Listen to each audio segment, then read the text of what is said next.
Assalamu alaikum wa rahmatullahi wa barakatuhu.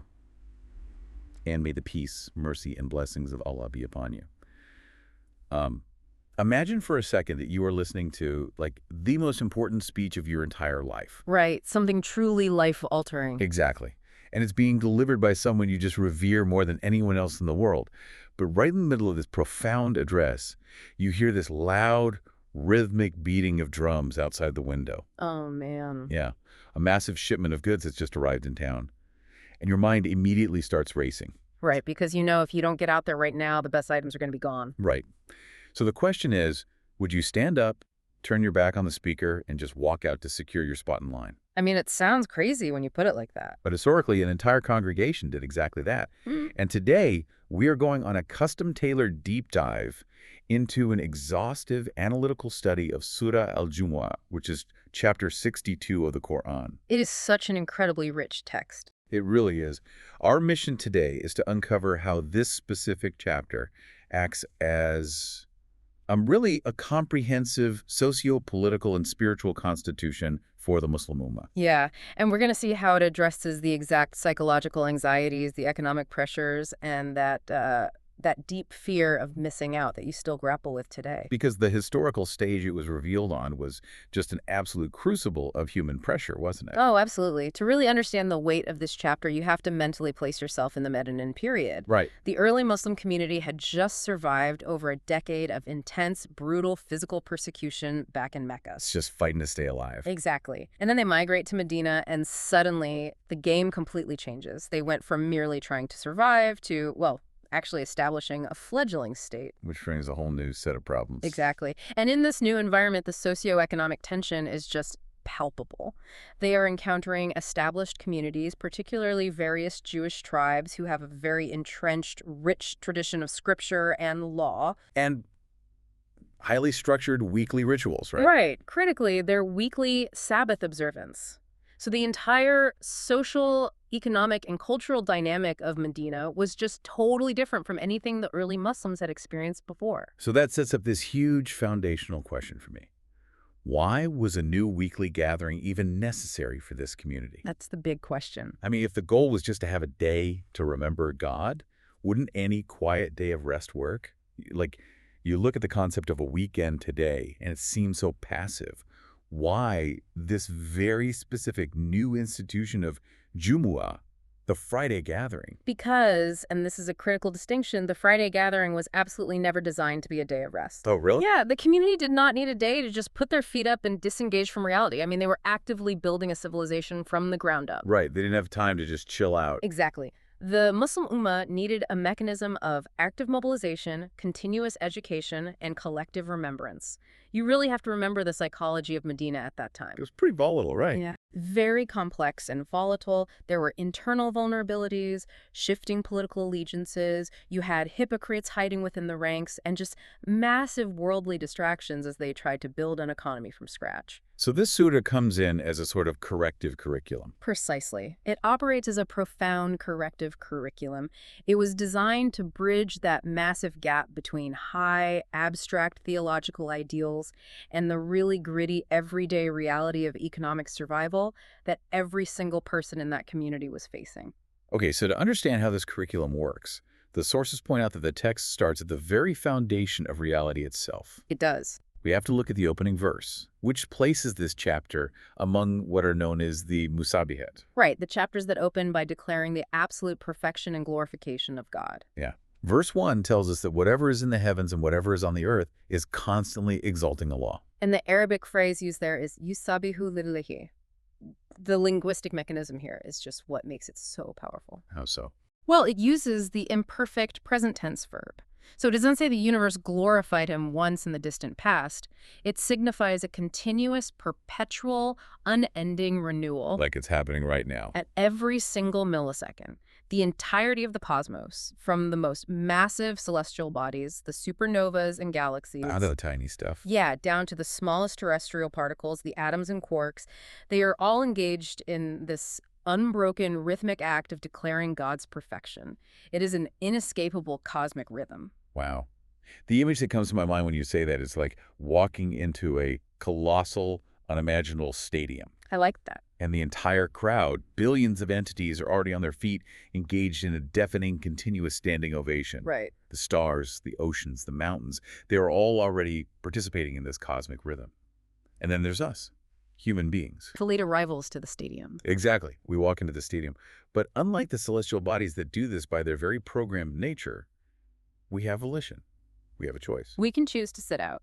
Right? We have the choice to Yeah. either sit down, fold our arms, and just ignore the ovation, or stand up and consciously join this universal rhythm of glorification, this tasbih. And by consciously choosing to stand up and engage in that glorification, you are actively harmonizing your personal internal psychological rhythm with the universal rhythm of creation. You stop fighting the current of the universe. Exactly. But the verse actually goes much further than just stating that everything glorifies Allah. It specifically highlights 4 exact divine names. Oh, right. Al-Malik, Al-Qudus, Al-Aziz, and Al-Hakim. Yes, and these 4 names act as the 4 pillars of divine authority. They establish the entire legislative and social logic for the rest of the surah. Those names are so fascinating when you put them together. Like, the text pairs Al-Malik, the sovereign, with Al-Qudus, the pure or the holy. It's an intentional pairing. It's weird, right? Because, humanly speaking, kings who have absolute unchecked power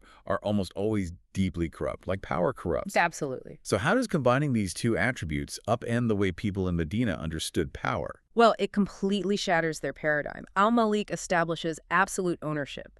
It tells you, the listener today, that all human authority, all corporate hierarchies, all worldly systems are purely derivative and temporary. Right, they aren't the ultimate boss. Right. But by immediately following it with Al-Qudus, the pure, it redefines that sovereignty entirely. God's kingship is free from the tyranny, the ego, and the flaws of human kings. It's a perfect authority. Exactly. And for the community, this establishes the ultimate standard of tazkiyah, or purification. If you serve a king who is perfectly pure, then your religious practice, your politics, and your social interactions must be cleansed of hypocrisy and ego. And then the text pairs the next 2 names, Al-Aziz, the exalted in might, and Al-Hakim, the wise. Another brilliant pairing. Again, you have this massive friction there. Yeah. Because might without wisdom is just brutal tyranny, right? It's just a bully. Yes, exactly. But wisdom without might is just ineffective philosophy. Like, you know what the right thing to do is, but you have no power to actually enact it. Which is precisely why this pairing is the bedrock of perfect legislation. Al-Aziz possesses the ultimate power. No one can frustrate his plans. So it teaches them to rely on that. Right. It teaches the early Muslims psychological resilience. It tells them, and you listening today, that true success relies on divine might, not just the material resources you happen to have in your bank account. And what about Al-Hakim? Well, Al-Hakim, the wise, ensures that this immense power is always placed exactly where it belongs. This encourages deep trust in divine legislation. Even when we don't fully get it. Even when your human intellect lags completely behind, like when you are later commanded to just drop your business at peak hours on a Friday, Al-Hakim reminds you that this command isn't arbitrary. It is an act of supreme calculated wisdom.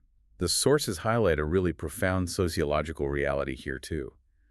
The Medinan context was full of tribes who possessed an intense amount of civic and religious pride. Oh yeah, tribalism was everything. They prided themselves heavily on their lineage, their hereditary scriptural heritage, their bloodlines. And by opening the surah with these 4 names, the Quran is systematically deconstructing that specific brand of tribal arrogance. Just tearing it down. Totally. It's making a bold, universal claim. Sovereignty and holiness belong to God alone. They are not hereditary traits that you inherit just because of your DNA or your ancestral bloodline. So it levels the playing field. It completely levels it, making spiritual success entirely dependent on your relationship with the sovereign, not your family tree. Okay, so if the creator is this ultimate untouchable sovereign, how does he actually implement this authority in a gritty, flawed human society? Like, who does he pick to represent him? That is where it gets really interesting. Because verse 2 reveals a choice of messenger that, historically speaking, was deeply surprising. It says, "He it is who sent among the unlettered ones a messenger from among themselves." Right. The term here is umiyan, which translates to the unlettered or the Gentiles. Who exactly did that refer to? It specifically refers to the Arabs of that era, who, in stark contrast to their neighbors, did not possess a revealed scripture or a widespread tradition of reading, writing, and formal schooling. So they weren't exactly seen as the academic elite. Not at all. To the established, heavily literate religious powers of the ancient world, the Arabs were largely seen as culturally and spiritually backward. But wait, hold on. If I'm a supreme sovereign trying to launch a massive global spiritual revolution, I'm looking for the most educated, elite, resource-rich demographic I can find. Right, you'd go to the Romans. Yeah, the Romans, the Persians, societies with massive libraries and complex bureaucracies. Choosing an unlettered community seems like terrible strategic planning. Where I start there. I mean, it seems counterintuitive to human corporate strategy, sure, but it is the ultimate manifestation of Al-Aziz, the exalted in might. How so? The sources describe this as the doctrine of divine meritocracy.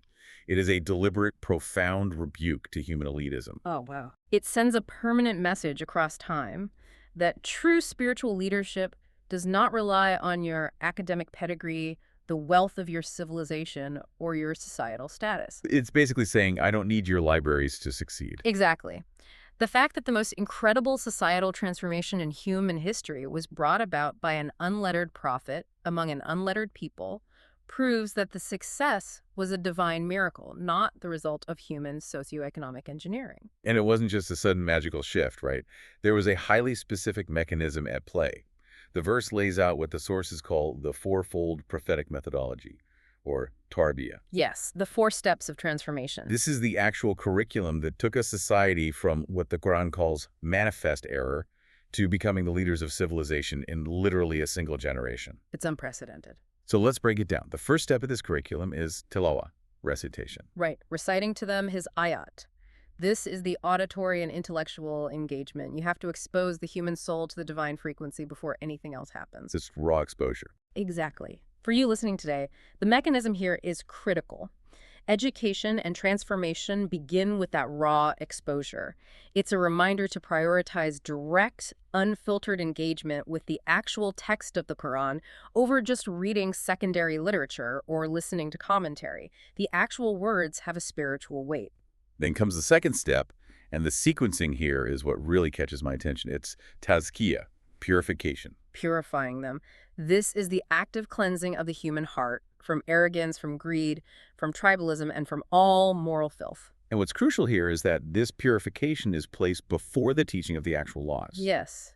Character before curriculum. Because if you just dump high-level knowledge into a corrupt container, You don't fix the container. exactly, you just get corrupt knowledge. And that is an incredibly dangerous state to be in, which the text will address very directly later on.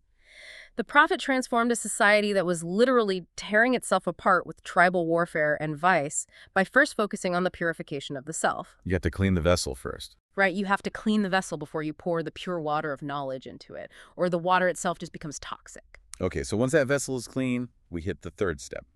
Talim al-Kitab, teaching the book. This is the structured instruction. It is the deep teaching of the laws, the history, and the theology found in the text. So it is an intellectually rigorous process. Absolutely.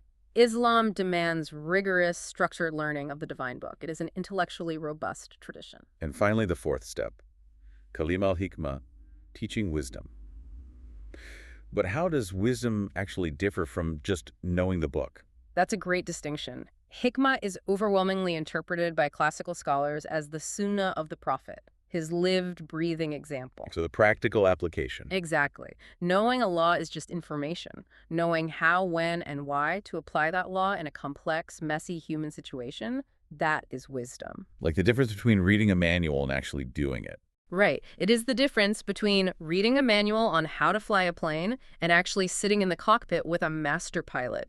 This 4-step curriculum is what gave the believers the actual tools to navigate reality. So we have this incredible revolutionary curriculum that transformed 7th century Arabia.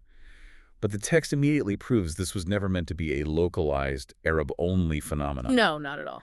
Because verse 3 says this mission extends to others among them who have not yet joined them. This is a massive expansion of the horizon. The surah completely breaks the boundaries of geography and time here. It goes global. It goes transhistorical. It turns a local event into a transhistorical reality.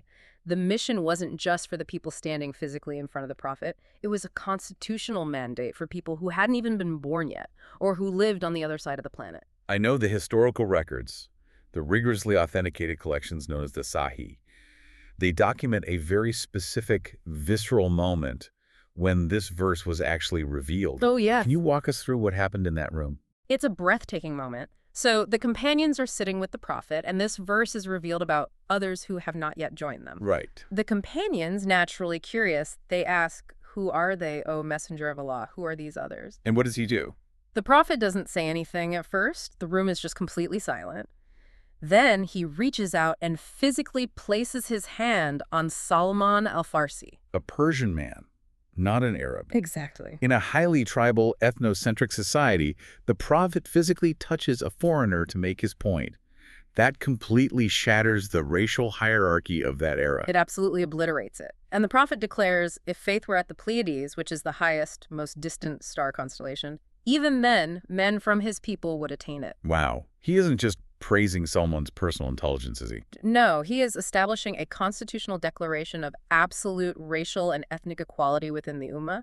The bond that connects the early Arabs to Persians, to Romans, to Africans, and to future generations isn't blood. It's not about DNA. It isn't geography either. It is solely faith and adherence to that four-step methodology. When you connect that to the modern listener, whether you are driving to work in the West, sitting in an apartment in the East, wherever you are, your organic connection, your joining with the prophet's mission, depends entirely on your sincerity. Yes. It totally dismantles the idea that spiritual proximity is based on ancestry or like what passport you hold. It validates the spiritual struggle of every person in the modern world trying to hold on to their faith. You are part of the direct mandate of the prophet. But the text immediately installs a psychological safeguard in verse 4, right?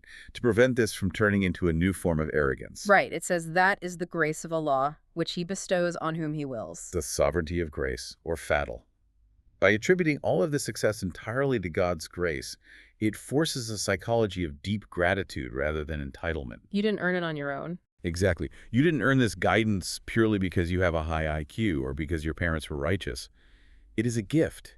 It directly rebuts any claims of exclusivity, where certain groups believed they had an absolute monopoly on salvation just because of their hereditary covenants. God's grace cannot be restricted by human borders or ancestral claims. He distributes it with perfect wisdom. So we have this beautiful universal invitation to a life-changing curriculum. But what happens if someone is given this immense knowledge, this profound access to truth, and they simply refuse to apply it? Well, the text doesn't shy away from that reality. No, it pivots into a terrifying psychological warning. It delivers one of the most vivid, searing metaphors in the entire Quran.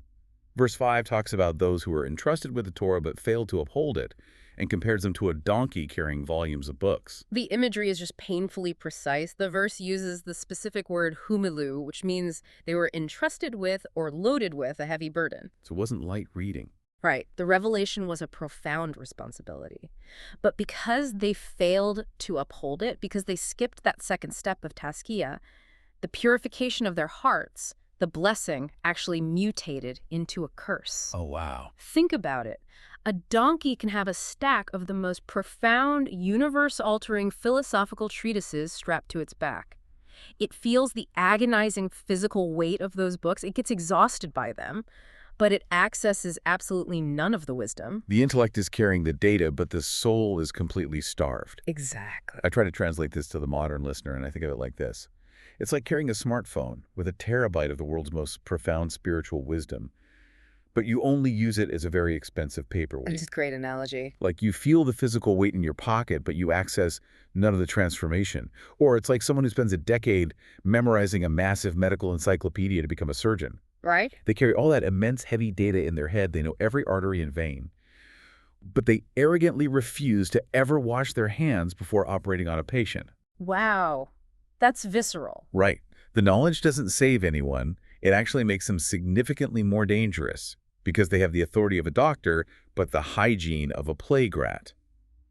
The knowledge is a burden that causes harm because it lacks the foundational purity. And what makes that analogy so devastating is that the person carrying that knowledge actually starts to feel superior because of the data they hold. That's the exact psychology the verse targets. They think the burden makes them elite. Precisely. Historically, this metaphor is brilliant because it flips the religious polemics of the time. In some of the literature of that era, certain groups compared themselves to a donkey in a positive sense. Like nobly bearing the burden of the law. Exactly, nobly bearing the heavy burden of the law while comparing other nations to lesser animals. The Quran takes that exact imagery and turns it against them, saying that if that burden isn't accompanied by spiritual alignment, then you are a donkey in the pejorative sense, stubborn, ignorant, and weighed down by dead information. The sources make it very clear that this isn't just a historical critique of past nations. This is a massive, flashing warning sign to the modern ummah against academic hypocrisy. It is a severe critique of the modern age of information. We have individuals today who possess gigabytes of Islamic data, who can quote texts endlessly, and who build massive followings. But their character is terrible. Right. If that massive accumulation of data does not result in improved character, in profound humility, in a softening of the heart, they fit the exact description of this verse. It's a direct takedown of that scholar for dollars mentality. Absolutely. Where religious knowledge is commodified to gain worldly status, wealth, or political power. The verse ends by calling them wretched because their arrogance ultimately blinded their intellect. They ended up denying the very signs their books pointed to. This kind of intellectual hypocrisy, this massive disconnect between knowing the truth and acting on it, it doesn't just result in bad scholarship. It creates a profound, subconsciously torturous psychological crisis. It really does. The surah exposes this brilliantly in the next verses, issuing a psychological challenge. Verses 6 through 8 tell those who claim to be the exclusive allies of God. If you really believe you are God's exclusive friends, then wish for death. It's the ultimate, inescapable litmus test of sincerity. And the psychological logic is airtight. Walk us through that logic. Well, if a community genuinely truly believes they are the chosen, exclusive friends of God, the Aliyah, then logically they should view this worldly life as a restrictive, temporary prison. Like they're stuck here. Right. They should view the afterlife as a grand liberation and a joyous reunion with their beloved Creator. Therefore, if they are telling the truth, they shouldn't fear death. They should long for it.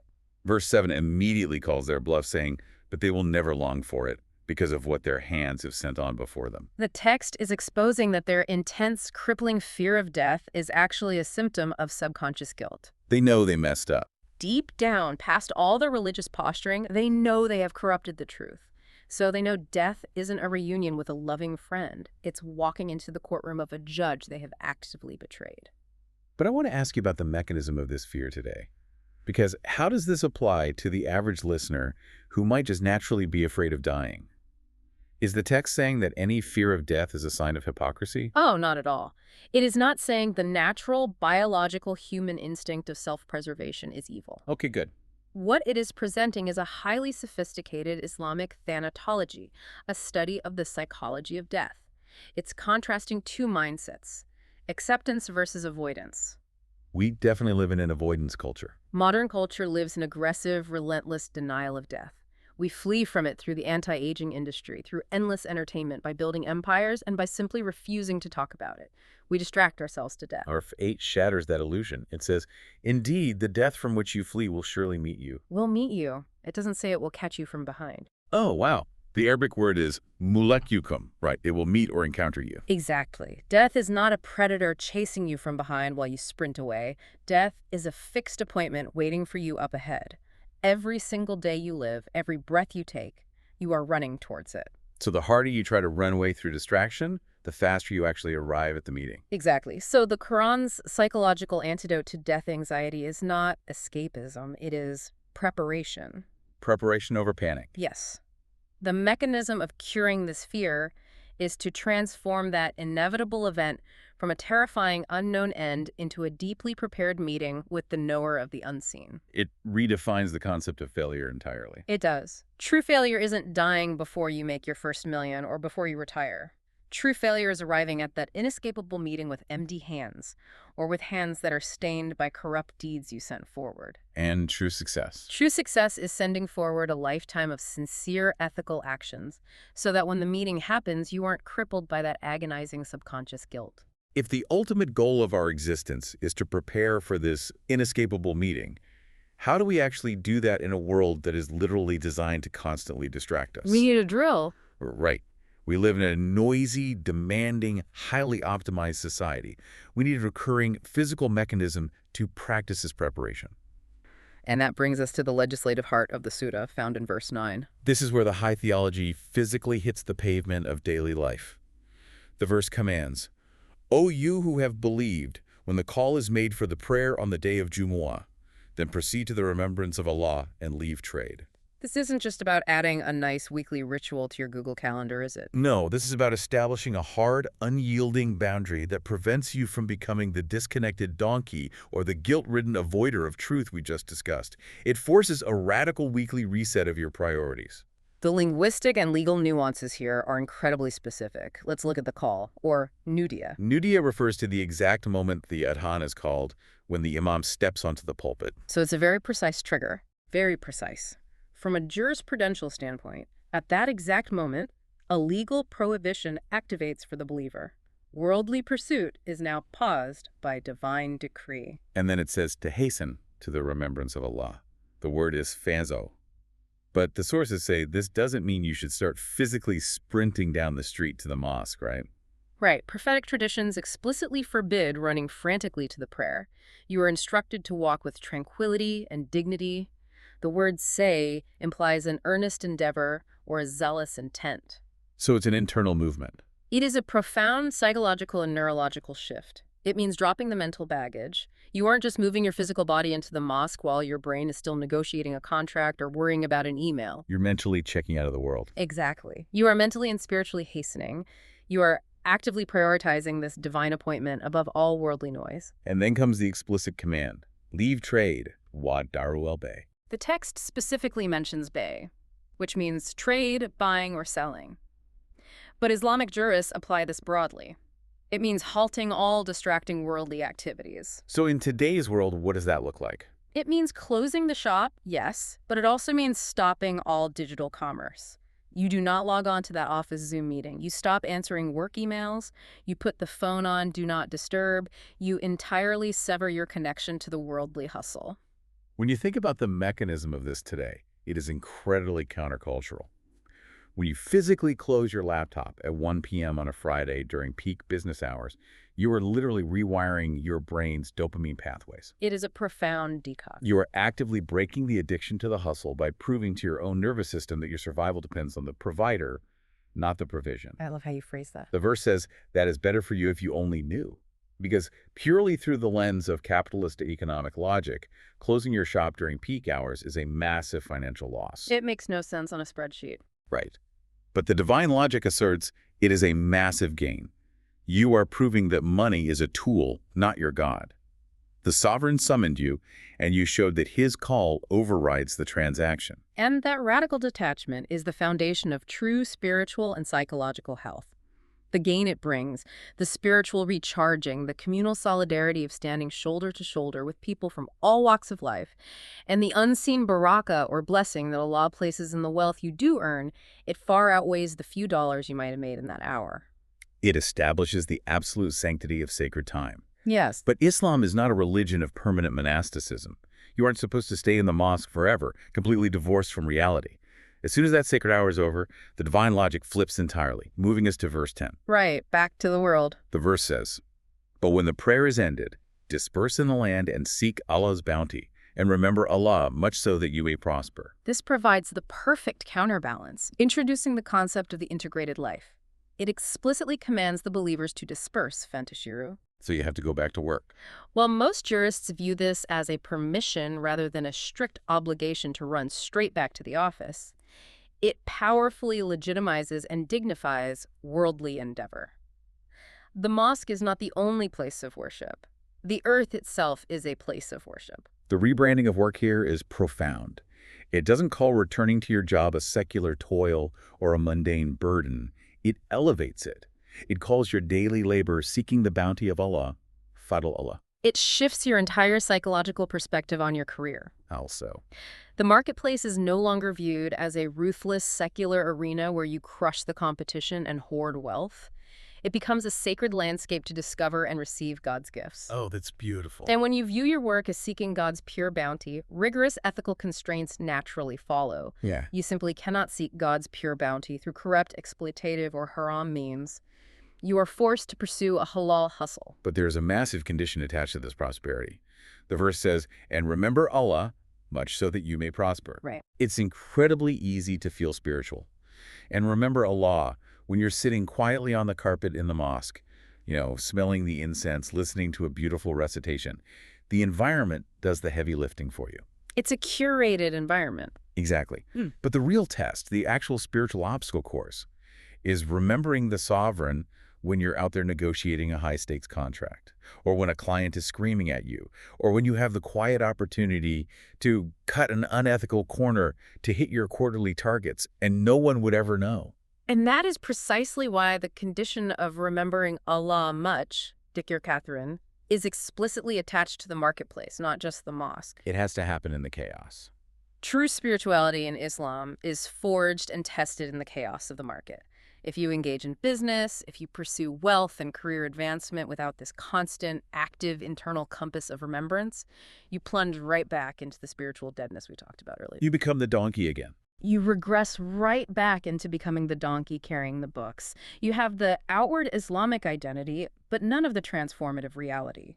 True prosperity, Fala, requires maintaining that sacred consciousness while your hands are deep in the worldly dirt. It sounds like a beautiful, lofty ideal. An integrated life where you balance the sacred hour with mindful, fiercely ethical work. But just how difficult is it to maintain that focus when the real-world pressure is on? It's incredibly difficult. The Surah doesn't leave us with just abstract theory. It concludes by grounding all these high ideals in a very raw, very real historical moment of human frailty.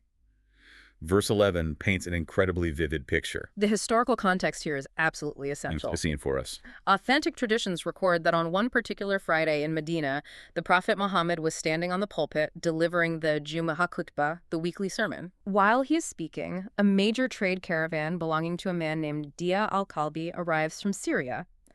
And it doesn't just arrive quietly, it arrives with the loud beating of drums and fanfare, announcing to the whole city that desperately needed goods and food have arrived. So you have these early Muslims, people who had sacrificed their homes, their wealth, everything they had in Mecca to migrate for their faith. They hear the drums. Right. They know there are goods out there, maybe food their families desperately need, maybe a rare chance for a massive profit. Yeah. And they cave to the pressure. They literally walk out of the mosque during the sermon, leaving the prophet standing there with only 12 companions remaining. It is a stunning, heartbreaking moment of human vulnerability. It really is. And the text breaks down the psychology of this distraction brilliantly. It says, "Yet no sooner than they saw some trading or amusement, they flocked to it." It specifically categorizes the two forces that constantly pull at the human heart. Tijara, which is trade and business, and law, which is amusement or entertainment. So Tijara represents our deep anxieties about survival, our careers, our greed, our need for financial security. And law represents our desire for fun, for distraction, for mindless scrolling, for entertainment. Yes. And what's linguistically fascinating is that when the verse says they rushed to it, it uses a singular pronoun that points back specifically to the trade, to the tijara. Oh, really? This implies that while the loud drums and the amusement were the initial hook that caught their attention, it was the economic anxiety, the deep-seated fear of losing out on the goods, that primarily drove the rush out the door. This is the ultimate ancient manifestation of FOMO, the fear of missing out. They heard the drums and their nervous systems just panicked. If I don't get out there right now, someone else is going to buy the best goods, my family will go hungry, and I'll be left with nothing. It's a visceral panic. It is the exact same panic someone feels today, checking their stock portfolio on a Friday afternoon, or feeling like they have to answer a client email during a family dinner, or they'll lose the account. But the verse highlights a deeply painful image. It says, they left you standing by yourself. Harakuka Kayima. It is a profound depiction of the solitude of the truth teller. Yeah. Notice that the prophet didn't chase after them. He didn't run out to the market to finish his sermon. He stood firm on his principle, continuing his duty. What a lesson. There is a massive lesson here for any leader, any parent or any individual trying to live an ethical life. There will inevitably be moments when the masses are completely distracted by materialism, chasing the loud trends, the quick profits, and the societal applause. And you'll be left alone. In those moments, you might find yourself standing entirely alone. Do not be disheartened by that solitude. The caravan represents the dunya, the worldly life. It is always going to be loud, it's always going to be colorful, and it's always going to promise you immediate satisfaction. But the kupa, The khutbah, the sermon, represents the akhira, the hereafter. It requires patience, discipline, and active listening. so how does the Sutta cure this anxiety? How does it actively dismantle this ancient and modern FOMO so we don't make the same mistake? It provides the ultimate psychological reassurance in its concluding phrase. Say, what is with Allah is better than amusement and than a transaction, and Allah is the best of providers. Kairu Rizaki. The best of providers. This addresses the absolute root cause of the companions' error. They ran to the caravan because they mistakenly believed the caravan was the ultimate source of their provision. Allah corrects their theology. By staying, they actually secure it. By staying with the Prophet, by prioritizing the sacred over the worldly rush, you are actually securing your provision directly from the ultimate source. The provider is infinitely greater than the provision itself. The caravan is just a temporary, flawed means. That brings us completely full circle. The sovereign, Al-Malik, that we met in the very first verse, is the exact same entity as the best of providers, Kairu Razakim, that we meet in the final verse. The exact same. You don't have to compromise your ethical integrity or your connection to the sovereign in order to secure your worldly provision. He controls both the heavens and the marketplace. And realizing that is the ultimate freedom from the anxieties of the modern world. As we synthesize this incredible text, there are 6 profound lessons we've extracted for building an integrated life today. First, rejecting the secular religious divide. The same God rules the mosque and the market. Exactly. We have to carry that consciousness into our business meetings and our daily routines. Second, prioritizing character over mere information. Tazkiyah must come before knowledge, so we don't become the donkey burdened by unapplied, dangerous data. Third, embracing universal brotherhood. The mission extends beyond all racial and geographic borders, uniting us through sincere faith and entirely dismantling ethnocentrism. And fourth, curing death anxiety. We must prepare truthfully and ethically for the ultimate meeting so we aren't spending our lives fleeing from our own subconscious guilt. Fifth, respecting sacred time. When the call comes, we must actively detach, rewiring our brains to prove that the sovereign overrides a relentless economic rat race. And finally, the 6th lesson. Engaging in the halal hustle, we pursue our careers not as secular toil, but as a dignified means of seeking God's bounty, keeping our moral compass steady through constant remembrance in the noisy chaos of the world.